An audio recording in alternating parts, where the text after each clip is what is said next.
Here we are on Washington Football Live. Julie Donaldson, Santana Moss. So training camp schedule, it is over, which means practice is now going to what they would have during the regular season, which means about 11:45. I used to love it when we break camp, and it was always a lot different because, this year with the COVID and everything, but we broke camp like after 2 weeks.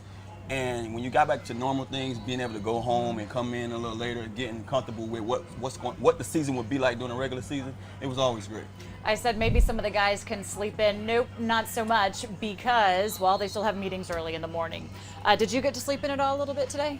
A little bit. Okay. I still got up. There we go. Well, here we are. We are up and running. And, well, a little bit of news to get out of the way. On November 3rd, which is Election Day, the NFL and the NFLPA has deemed that is going to be a holiday. So anybody in the NFL, including everybody here at the Washington football team, will have that day off to make sure that their vote matters and their vote counts.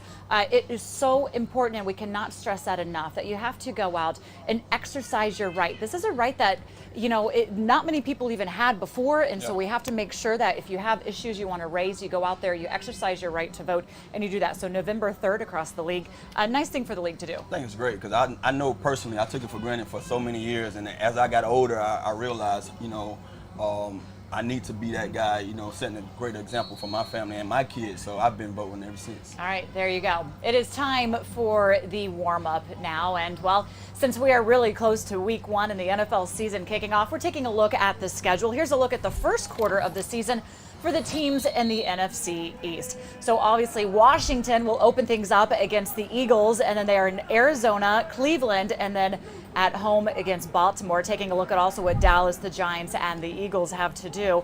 Of these first 4, what games are you most excited for, Tana, and why for Washington? Well, I'm going to be honest with you out the gate. I'm not excited to see a divisional opponent, but when you look at these first 4 games, since Philly is our first game, I hate to see us starting off out the blocks like that because you always need that warm-up game. And right. These guys are not one of those games that you can warm up with. You have to go out there and have your best stuff ready. So due to the fact that we have to play them first, I'm excited about them because they are a divisional opponent. They are the NFC East champ. So if you can take them down coming out of the gates, that can really give you a boost starting off your season. The Eagles do have a good bit of injuries on their front, which might make things just a little bit easier for this team to start the season. But the Eagles do have a 6-game winning streak over Washington, so hopefully that is something that can be snapped. Also for Dallas, I'd like to see, because they beefed up a lot of things, have good weapons. I'd like to see how they go up against Seattle. Seattle is a pretty good team against them. And for the Giants, I want to see what they do against San Fran. Of course, I'm picking last season's playoff contenders as well. And then, for Philadelphia, I just want to see how we fare against Washington, or they fare against Washington, and we do. I hope we take them down. That'll suit all as well. All right, so as far as the home season opener, the 12th time the season was opened or has been opened against Philadelphia. The last time Philadelphia won the home opener, or the last time Washington beat Philadelphia in the home opener was September 13th, 1987, 34-24 win at Philadelphia. Same date it's going to be this year, so I think it's time. It's time to get their number. Luck is on our side? You think so? I think so. I think one of the things about this rivalry, these guys have had our number for so many years. But it's crazy because last year, even with the crappy season that we had last year, we played well against them offensively. So if our offense can go out there and continue to play well against them and our defense catch up a little bit, you might see us winning both of those games. It's going to be fun to be able to watch the defenses go against each other, and we'll get into that a little bit later. How do you overall expect the NFC East to relatively fare this season? You know what? I don't understand that every year we talking about the Cowboys being the best team in the East, and the Cowboys haven't done nothing. I don't know how long since I've been since I played for the Washington franchise. So just to see that it's always those 2 teams are in the front, it's, to be real, we need to actually come out with a great start against Philly and state our case. Let it be known that this new Washington era, with Ron Rivera and everybody, we're going to be one of those teams that you just not speak about one or 2 years. All right, well, we're watching the team right now warm up on the field, and Coach Rivera says it's important for them to kind of understand how their regular week is going to be getting into things as the season does approach. Of the first 4, what do you think will be the hardest matchup for this team? Is it Arizona? They have those tall receivers with relatively some shorter DBs for them, or could it be possibly how the D-line is going up against Baltimore? Personally, I think Baltimore, they are a tough opponent. I think when it comes to just on both sides of the ball, In the backfield, you have Lamar Jackson has the quarterback and a runner at times. You have a guy like Ingram. Then you have J.K. Dobbins. He's a great runner too. So with that whole core, it's going to be hard to stop those guys. But on the defensive side, to me, I think they have 4 capable cornerbacks. It's going to be tough against our passing game. You know, you got Marcus Peters and Jimmy Smith, just to mention. So with all those guys that I mentioned, man, that's going to be a tough matchup. And I think that's going to be one of the things that we can really, you know, test ourselves against and say, hey, can we compete with the other teams in this league that have these caliber of players? You know, yeah, Lamar Jackson can get out and run, and you're going to be able to see really how good this defensive pass rush is going to be by Washington. But really, you'll be able to see that right off the bat going up against Carson Wentz. I mean, he himself isn't somebody that's not afraid to get out and run. He's not Lamar Jackson. Fair enough. I do not agree, Lamar Jackson. My point being is I don't think you have to wait 4 weeks to be able to see how well that they're going to be able to get. But yeah, Lamar is not an easy one to take down because he has the ability to get out and run. Yeah. But one of the things about our division, we beat each other up, you know what I mean? So when you face a guy or you face a team outside your division, especially as tough as Baltimore, and meaning like they're basically our beltway rivals, you know, they right down the street from us. When you face those guys and seeing what they did last season and the season before, that's the test to me because these guys have went the distance. And I'm not, you know, I can't take nothing away from Philly because they are the Super Bowl champs, just some years, you know, removed. But you just say to yourself that what Lamar Jackson brings to this game now, the element and the style of play, that's going to be a great matchup to our front 4 guys that we pride ourselves on right now. A lot of good games to watch as the season does get up and running again. September 13th, it will be against the Eagles for week number 1, which is right around the corner. Getting excited and nervous. When we come back, we are going to get into the X's. We are going to take a look at how the defenses will stack up. Network has training camp coverage from around the league. It is never about them. It's about what we do. And your first look at rookies and stars in their new homes. Yeah, baby, yeah! Inside Training Camp Live continues tomorrow at 1 on NFL Network.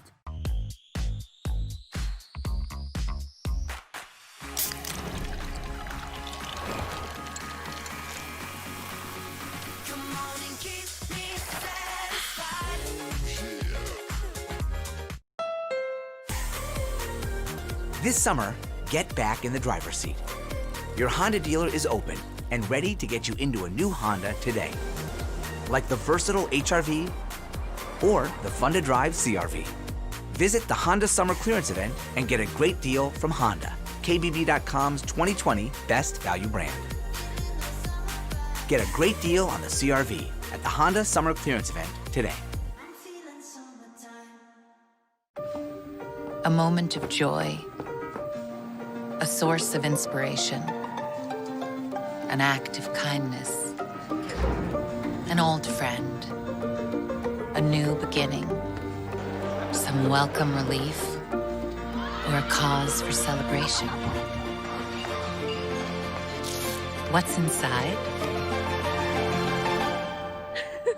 Possibilities. What we deliver by delivering.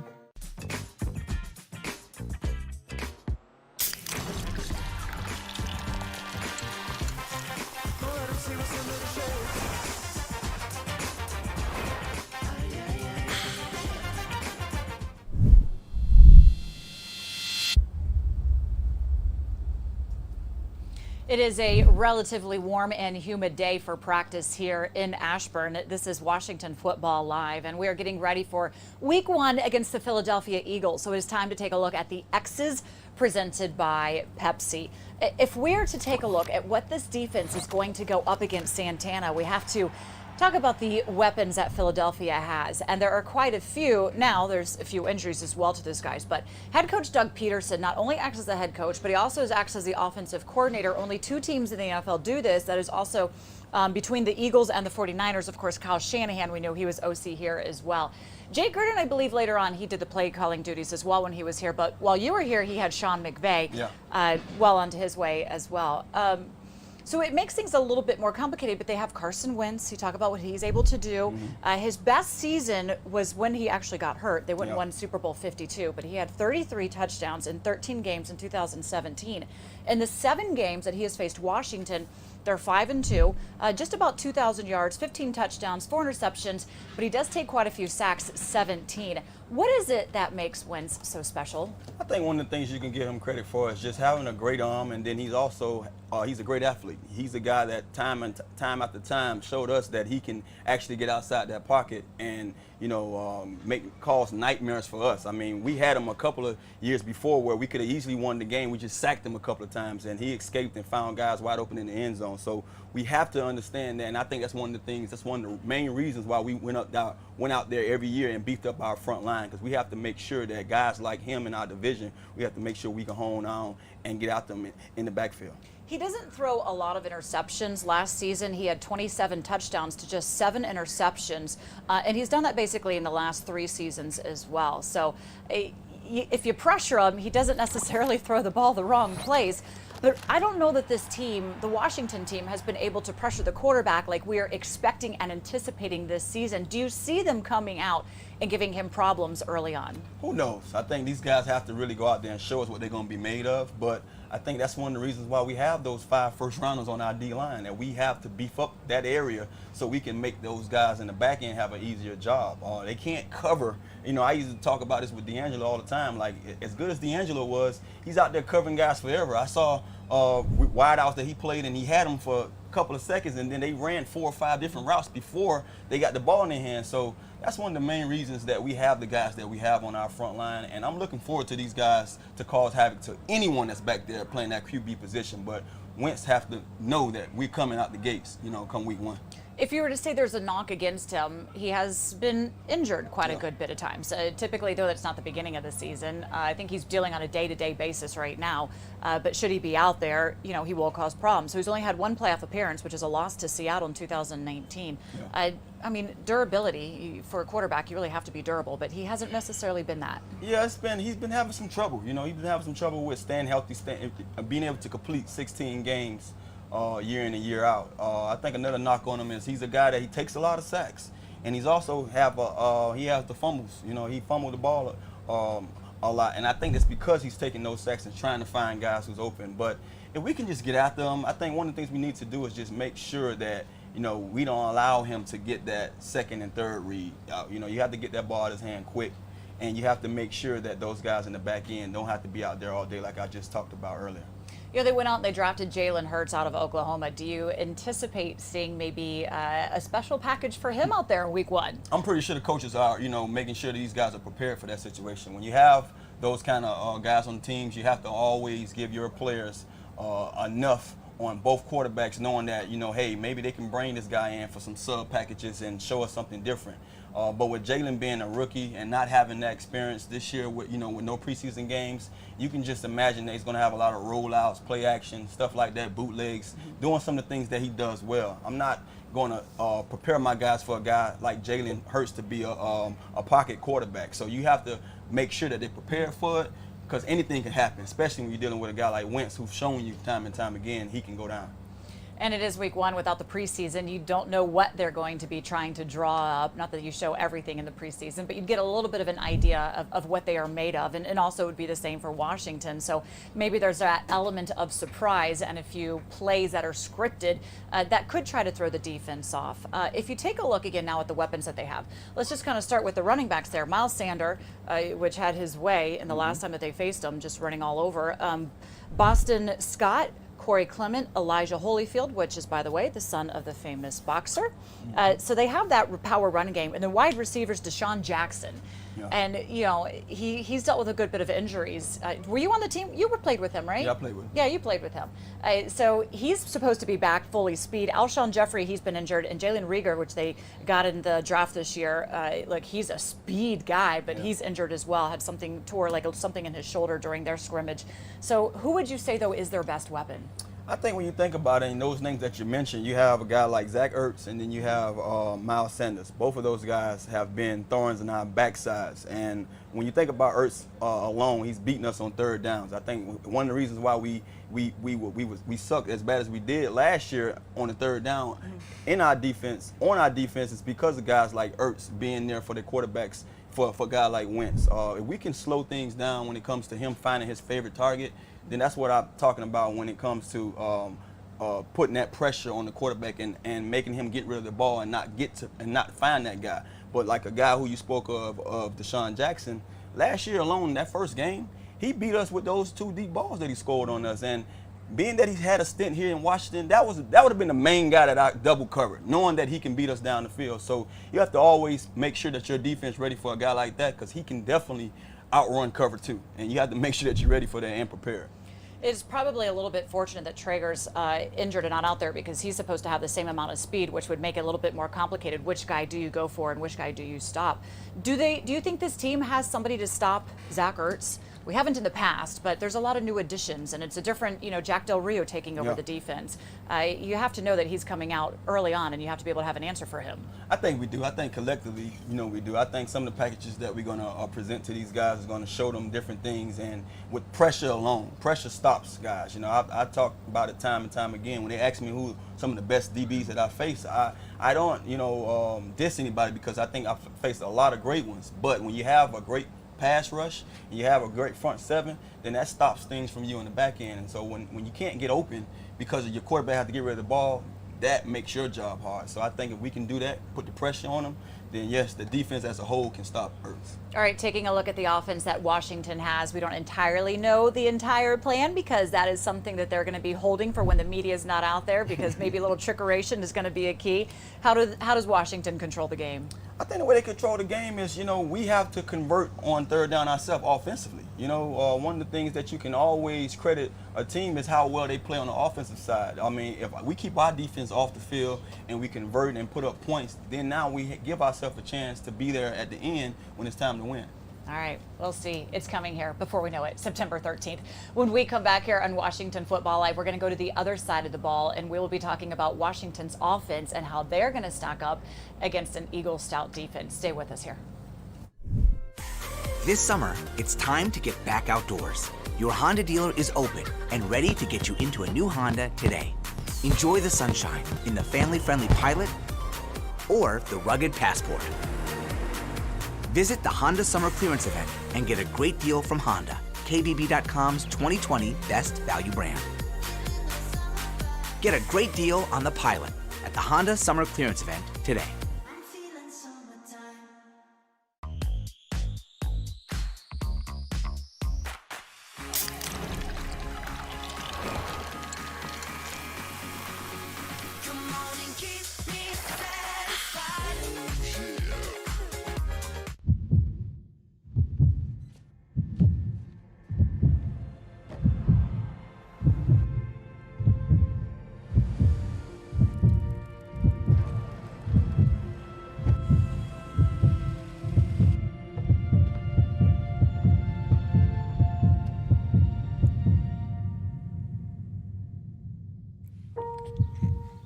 Miracles. What we deliver by delivering. Training camp is here, Let's go. Let's roll now. and nobody has it covered like NFL Network. You got the keys to the car. Let's go. Live reports every day Let's go, guys. Good tempo. Push it. with inside access around the league. I see the cover skills. I need to see the physical. Start there. Let's go. That's what I'm talking about. And your first look at rookies and stars in their new homes. He's getting better and better. It's time to get back to football. Inside Training Camp Live continues tomorrow at 1 on NFL Network.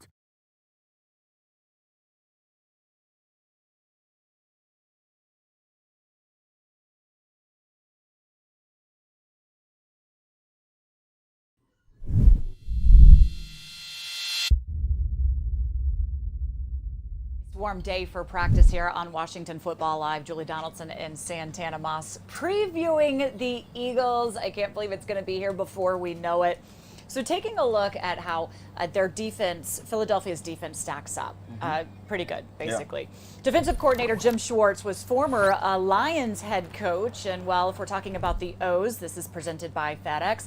They had that handshake gate, can I say that correctly? Yeah. With Jim Harbaugh says no, so you don't really want to mess around with him. He's here to just play ball. 2019, their defense was pretty darn good. Third against the rush, less than 100 yards a game is what they gave up. They were 10th in total yards allowed, and third down efficiency was 4th in the league. If we were to talk about what Washington did, well, just go to the bottom.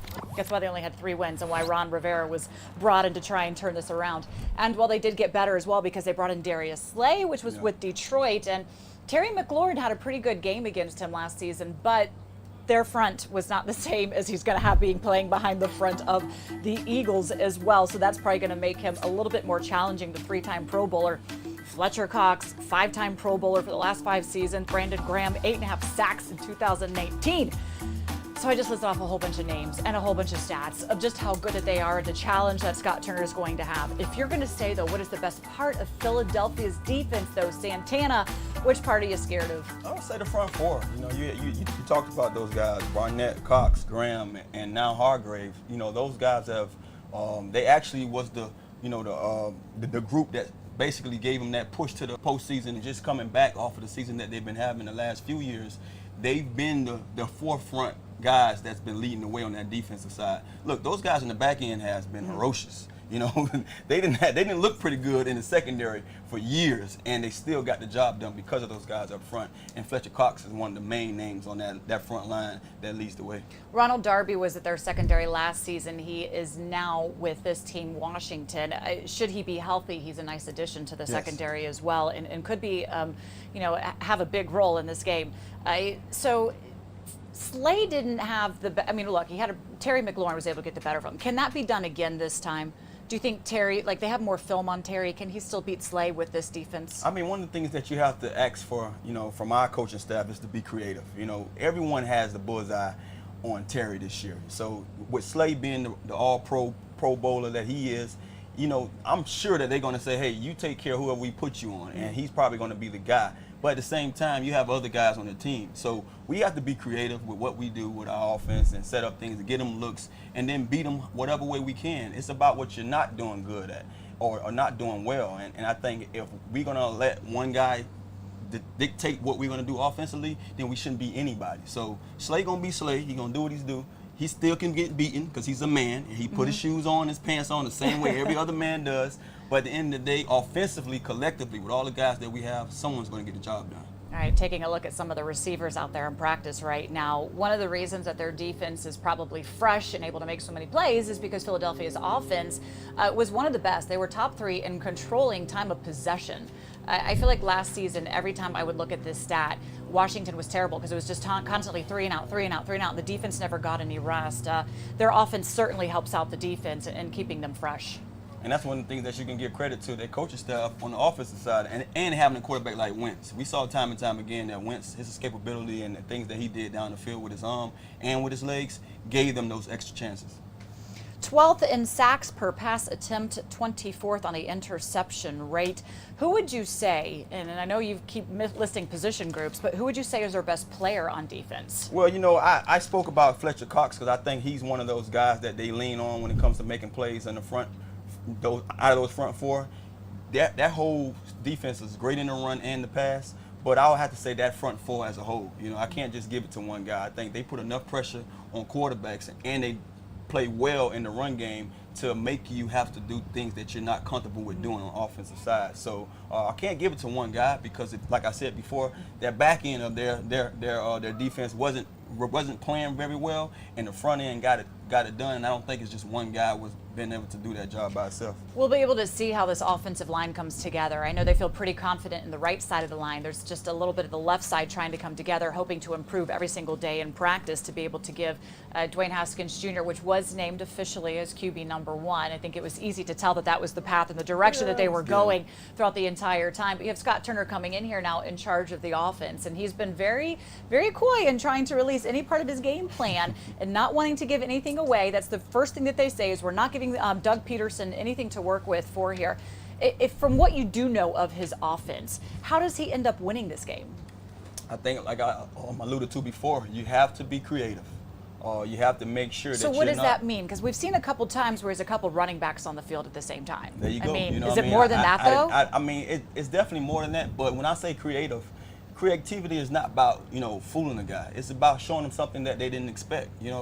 Every staff has basically your playbook, what you did the last 4 or 5 years. So they're doing all this studying preseason, knowing that week 1, this is what they was good at. This is what they have a high percentage chance of doing when they played over here in Carolina. Now they're in Washington. So they're going to take those notes and say this is what to be expected. What you have to do is show them what they want to see and do something a little different. So that's what about, you know, being creative. You don't have to go out there and fool a guy. No, show them what they want to see, but draw something else up. You know, make them think that I'm going to give you that Hawaiian punch and I'm going to give you the banana in the tailpipe. The banana in the tailpipe? Yeah, you don't know about the banana in the tailpipe. Doesn't sound Fooled like... you once, fooled you twice, you just a fool. Everybody's a little bit excited to see what Turner brings here. Kevin O'Connell was the offensive coordinator at the end of last season, but you know he moved on as they brought in Turner. Turner says that, you know, look, he took a lot of his offensive course from his dad, Norv, and it is a number system. It's relatively easy for Haskins to be able to get, but in order for it to be effective, Haskins has to be able to have a little bit of time. Got to make plays too. And it's the decision making that they want, because they want this to be much more up tempo than it was last season. And the decision making that I can't hear enough from the coaches on it. They've been very pleased with the camp that Haskins has had. Yeah. You know, and he lost weight, which he says is going to help him be like much more dynamic. He might be on the run a little bit with this front. Yeah, you never know. And I think one of the things Haskins can't get caught up into showing people that he can elude defenders. You know, we didn't bring him here to do that. You know, we want him to be that guy that can be precise and find those guys down the field like he has shown that he can do. So if he can put that on the back burner and just make sure he get rid of that ball, then he give himself and save himself for the next play. If you're to come into this game and start, do you feel like you need to establish the run first, knowing that they're so good against the run, or do you feel like you want to be able to know that you can try and throw on them? You have to be able to do both. I think you can't do one without the other. I've been a guy for many years. Being a receiver, you always think that the receivers, I know I'm not a diva. You know, I heard plenty of times they talk about receivers as divas. I was one of those guys like, let's get this run going, because I understand that, you know, when you do so, now you're bringing those guys up. Now you're seeing more one-on-one matchups, and now you can go out there and have a better look. You know, I hated being that guy that had to have a cloud over me because you're not doing one of the other things well, and that's running the football. So with that being said, if you can do both, then you give yourself a chance. In their last game against the Eagles in December, they actually threw first on the one. They had Haskins go through that, and you know they had Adrian Peterson. The running backs here in Scott Turner's system, they're not just. I mean, you do have Adrian Peterson and Peyton Barber pretty much backing him up, but you have a lot of the running backs for Turner. They stress that you have to be able to throw to them as well. So that's going to make the run game very interesting as we do head into this game. When we come back here on Washington Football Live, we're going to be talking about what is trending. Logan Campbell will tell us what you need to know.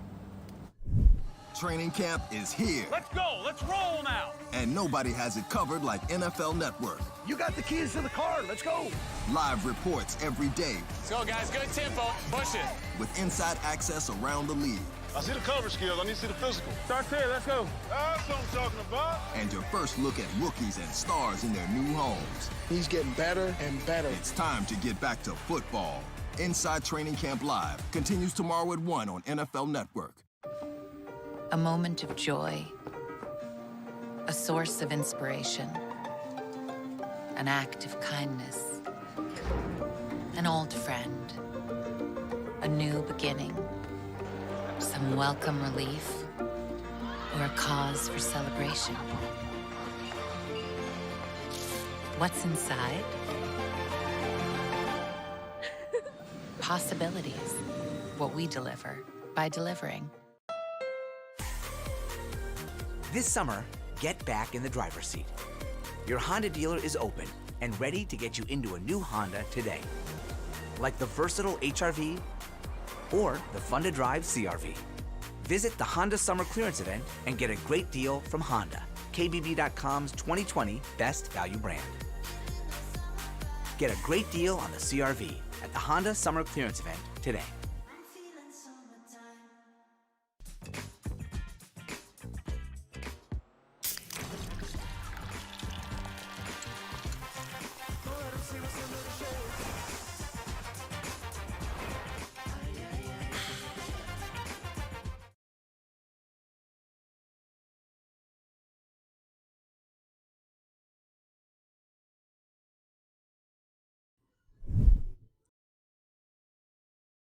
Back on Washington Football Live, it is time for What is Trending, and for that we bring in the third member of our crew, Logan Campbell. She makes sure that she keeps us up to date, because I know you're not as much on social media as you should. Yeah. Logan's going to get you straight. Just Twitter. She's going to get you straight. Here, Logan, You won't take be it on away. Twitter so bad. Trey Quinn is a wide receiver for the Washington football team, and he grew up in Lake Charles, Louisiana. Well, unfortunately, last week, Hurricane Laura caused major destructions down in not only his hometown, but a place where thousands of people call home. But Trey Quinn is using his platform to do something about it. He created a GoFundMe on behalf of United Way of Southwest Louisiana, where 100% of the donations go towards Hurricane Laura immediate response and long-term recovery efforts. Now, Trey Quinn has already raised $4,450, but he is not stopping there. He wants to reach an end goal of $100,000. So if you're watching this and you would like to help out the Lake Charles community, please consider donating to Trey Quinn's GoFundMe. Julian Santana, one of our coaches, was featured on NFL's Total Access the other day, and that would be offensive assistant coaching intern Jennifer King. Now, in this interview, she talked about her connection to head coach Ron Rivera, how she was prepared for her role here in Washington, and how she's excited to be part of the culture change. Now let's get to know Coach Jennifer King a little bit better, because guys, when I was looking her up, I was just blown out of the water by her resume. Listen to this. She played for several women's tackle football teams, and she's a 7-time All-American quarterback and wide receiver for the Carolina Phoenix. And she also played wide receiver and safety for the DC Divas back in 2019. Now, Coach King has always had a passion for football, but she was looking to take that to the next level. So back in January of 2018, she attended the NFL's Women's Career in Football Forum, where she was looking to break into the coaching side of the league. At this forum, they connected female candidates to open positions where she found an opening with the Carolina Panthers. So she first interned with them in 2018 with the wide receivers, and then in 2019 with the running backs. This is where Coach King met head coach Ron Rivera, and she said the two of them had an immediate connection and they immediately hit it off. And head coach Ron Rivera took a chance on her and gave her the opportunity that she's been waiting for pretty much her whole entire life. When head coach Ron Rivera moved on up to Washington, Coach King followed, and she now is an assistant to the running backs coach Randy Jordan. Now, team president Jason Wright saw this interview, and he tweeted out at Jennifer King and said that he is so excited to have her on board. And head coach Ron Rivera also saw this interview and said that she really earned her role. And lastly, I have some fun alumni news for you guys. You can expect to see one of Washington football team's former players breaking out the dance moves this season on Dancing with the Stars. And who else would it be? None other than Vernon Davis. Now, when I was doing some research, I actually saw that he was asked to do Dancing with the Stars back in 2014, but he said no because he was playing football and it would have been too much on his plate and too overwhelming. But now is the perfect timing. Julian Santana, I can't wait to watch him, and I hope he does really well. But I have to know, would either of you consider doing Dancing with the Stars?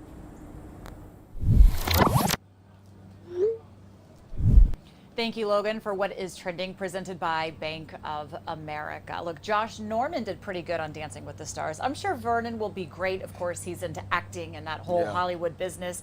I don't think I would want to do that at all. I don't have the coordination or the moves or the grace or the rhythm. Forget it. Trust me, it's a no for me. Can you actually dance, though, besides from all that? I have rhythm, but I just don't think I'm a good dancer. You know what I mean? You're just like, that guy in the club that just has your head going, bob, right? My two-step is mean. Yeah. Don't get me wrong, two-step, I two-step all night. You have to foxtrot on this show, though. I don't think I would want to do that, though. How do you think Vernon will fare? Well, you played with him. Yeah, I mean, I think Vernon will probably do well. I mean, he's one of those guys. He's going to be up for the challenge. You know, that's to me. I think that's what that's all about. You have to kind of get outside your box. Yeah. So when it comes to that, I probably would get like, yeah, I'll do it. But to just say I want to be a part of it, no, I wouldn't. No, not for me either. All right. Thanks again for Logan bringing us what is trending. We are going to have our post-game speech when we get ready to wrap up Washington Football Live.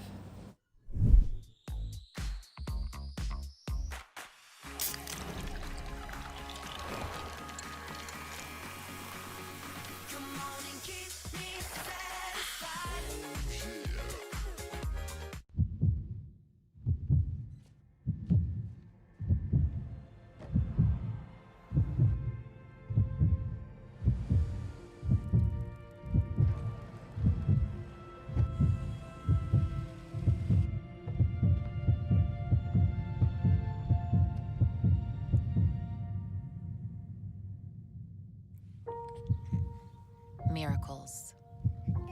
What we deliver by delivering. This summer, it's time to get back outdoors. Your Honda dealer is open and ready to get you into a new Honda today. Enjoy the sunshine in the family-friendly Pilot or the rugged Passport. Visit the Honda Summer Clearance Event and get a great deal from Honda, KBB.com's 2020 Best Value Brand.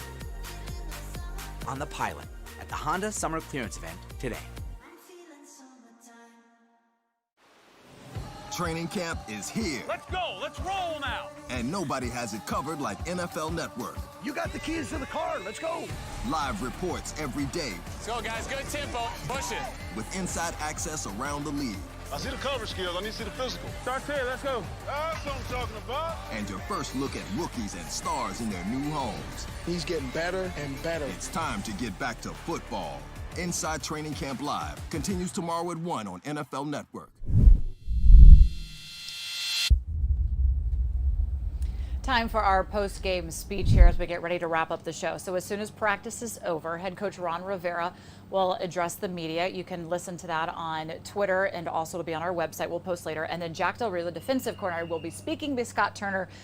He addressed yesterday. And then our happy hour will be at 2:30. Logan Thomas will be joining us for that. What would you want to ask Logan? What I want to ask her is, what's going on in Herndon? Logan told me, see, I'm off football right now. You know, we out of here.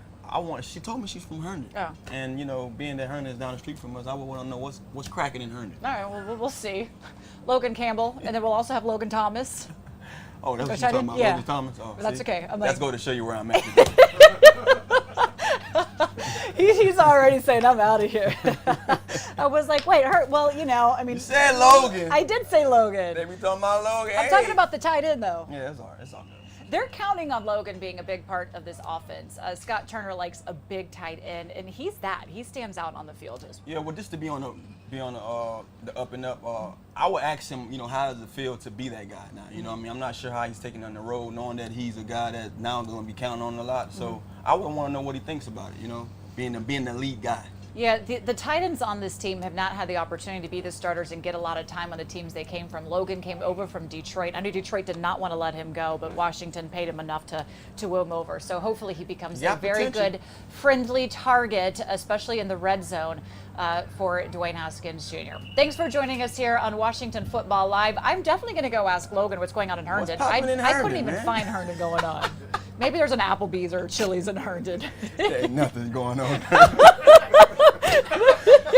And on that, we're going to wrap the show. Thanks for joining us. Just knocking on Herndon.